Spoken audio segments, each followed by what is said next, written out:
The Ottoman Empire was one of the most powerful and expansive empires in world history. It is a legacy that should be better forgotten in some nations, a contentious issue in others, and a significant source of national pride in a few. But who established it, and what military setback did they suffer the most humiliation from? To learn this, keep watching the video. One of the most powerful and enduring dynasties in human history was the Ottoman Empire. For more than 600 years, this Islamic superpower reigned over sizable portions of the Mideast, Eastern Europe, and North Africa. The Sultan, the nation's supreme leader, was granted complete religious and political control over his people. Many historians regarded the Ottoman Empire as a provider of tremendous regional peace and security, as well as significant accomplishments in science, arts, religion, and culture, but Western Europeans typically saw them as a threat. Where did the Ottoman Empire first begin? Around 1299, Osman I, a sultan of the Anatolian Turkish tribes, established the Ottoman Empire. Osman's name, Uthman in Arabic, is whence the word Ottoman originates. Osman I, or Han, Murad I, and Bayezid I were the leaders of the Ottoman Turks, who established a proper government and expanded their territory. The capital of the Byzantine Empire, the historic city of Constantinople, was taken by the Ottoman Turks under Mehmed II the Conqueror in 1453. The Byzantine Empire's era of 1,000 years came to an end as a result. Constantinople was named Istanbul by Sultan Mehmed, who also designated it as the new Ottoman Empire capital. Istanbul rose to prominence as a major worldwide hub for trade and culture. In 1481, Mehmed perished. Bayezid II, his oldest child, succeeded him as Sultan. Selim I, the son of Bayezid II, established Ottoman rule over Syria, Arabia, Egypt, and Palestine by 1517.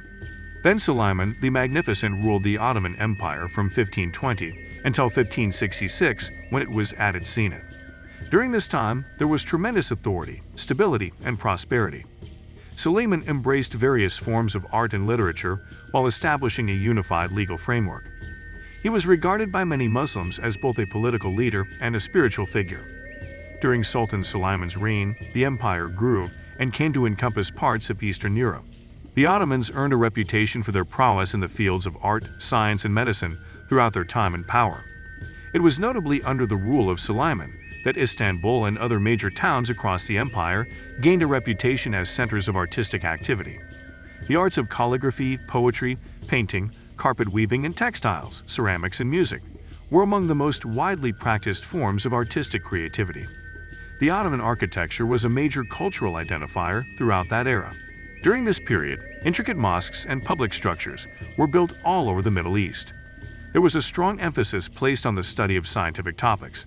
Mathematics, physics, geography, astronomy, and chemistry were all areas of study that the Ottomans excelled and put into practice. In addition, the Ottomans are responsible for some of the most significant developments that have been made in the field of medicine. They pioneered the development of a number of surgical implements, some of which are still in use today, including forceps, scalpels, pincers, and lancets. Fratricide, or the killing of brothers, was a new policy that came into effect under Sultan Suleiman. Brothers of a new sultan would be put in prison after his coronation. The sultan's brothers and their sons would be put to death when the first son of the sultan was born. However, not every sultan adhered to this strict procedure. The practice evolved through time. Later, the brothers would only be imprisoned, not executed. Between 1299 and 1922, the Ottoman Empire was controlled by a total of 36 sultans. The Ottoman Sultan would reside in Istanbul's grandiose Topkapi Palace complex during these years. There were numerous gardens, courtyards, and residential and office structures there. For a sultan, the possibility of being assassinated was a constant worry. He moved every night for his safety. The majority of academics concur that the Ottoman Turk emperors were religiously tolerant. The millet system, a communal organization that granted minority groups some degree of autonomy while remaining under Ottoman administration, was used to identify those who were not Muslims. The empire's borders impacted many other states as they spread across continents. However, it also had contentious relationships with a few of them. For instance, it fought for centuries with the Safavid Empire. In addition, ties between the Ottomans and their European neighbors, particularly the Russians and Austrians, were also tense. The Ottoman Empire frequently cooperated with other European nations during the same period. Additionally, they sought to copy European designs. For instance, the Ottomans hired European military advisors because some of their officials believed that their troops' previous military setbacks were the result of their lack of technological sophistication. Elites in the Ottoman Empire also developed stronger ties to major world cultural revolutions, especially the Enlightenment. Beginning in the 1830s, several reforms in the fields of education, the military, and finance were introduced. These changes, known as the Tanzimat, were made in reaction to the empire's diversity. In a parallel progression, Ottoman elites started consuming a wide range of international goods and adopting global styles. They gathered luxury items, delicacies, and works of art from abroad. Across all social classes, personal spending most certainly increased. Imported goods become more prevalent. The Ottoman state was vital to this flow of products, as it had been in the past.